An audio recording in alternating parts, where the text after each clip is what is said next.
akin naman po yung EDSA, hindi po yun personal kay Bongbong Marcos o personal kay Pangulong Aquino. Pero yun ay pagbibigay ng hustisya sa maraming naging biktima ng panahon ng martial law.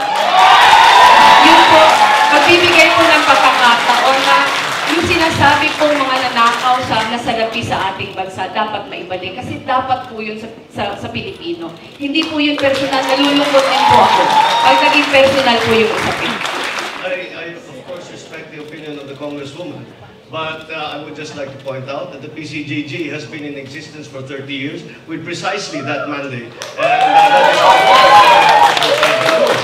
And so all of these cases are in court, and whatever the court decides, we, as should everybody else, obey the court orders that are given. I-mention po kasi kanina yung PCGG sa kayong mga court cases.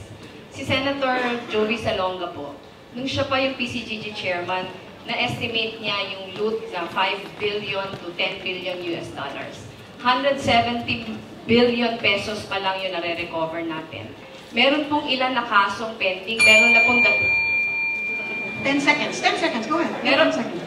Meron pong dalawang may judgment na pero hindi pa din nababayaran. Galing po sa court ng Singapore, galing po sa court ng US.